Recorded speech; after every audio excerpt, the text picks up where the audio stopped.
Ms. Hanabusa. Thank you, Mr. Chair.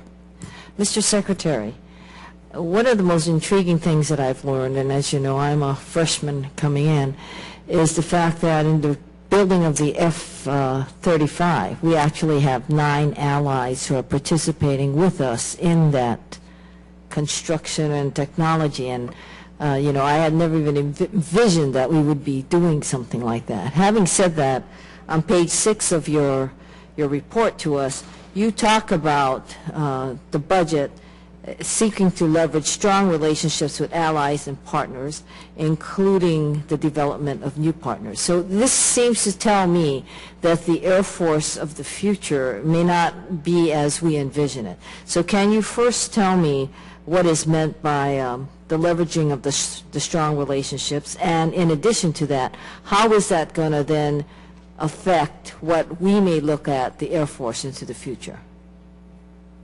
Ma'am, just a couple of thoughts to leave with you on this. Our model here, our thinking for this is the F-16 program, which has been a very successful multinational program since the early to mid-1970s. Much of that program was put together after the United States had made a decision to build the F-16, and the international partners came in after. So there are many, many nations that fly the F-16.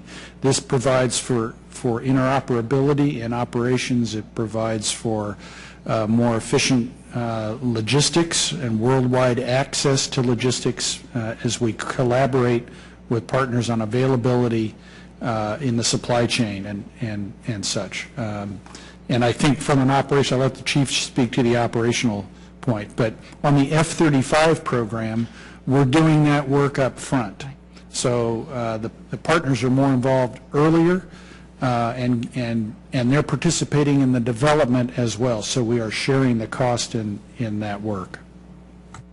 I would only add, ma'am, that when we do programs like this, it establishes a relationship that lasts decades.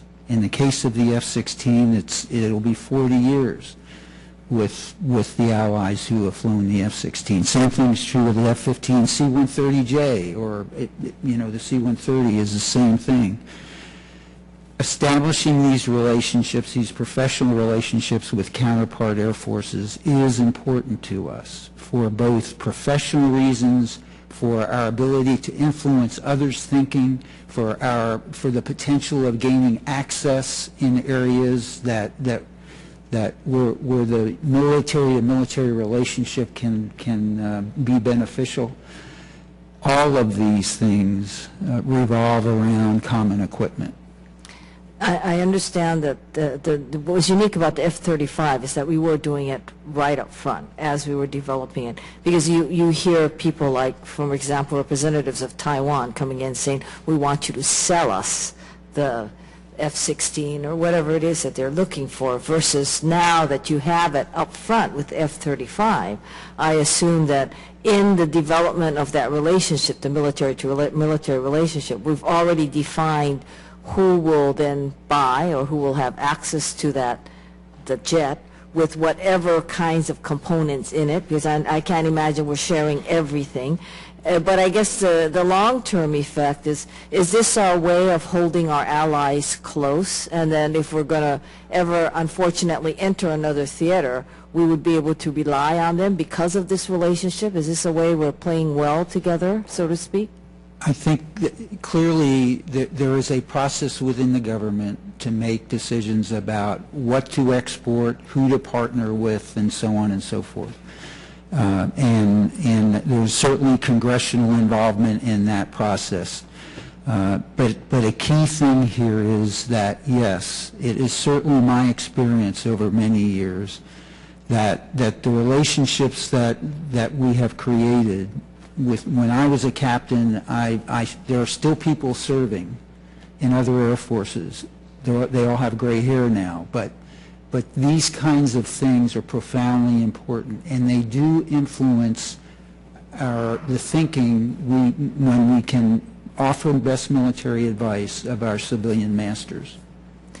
do you foresee, and I'm running out of time, but do you foresee that what we're aiming towards is some sort of a global military? When I say global, is that we're not going to have such defined lines between countries?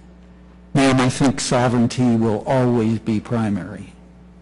I mean, national interest is national interest. But to the extent that one can collaborate for positive outcomes, I think it makes sense. Thank you. Thank you, Mr. Chair.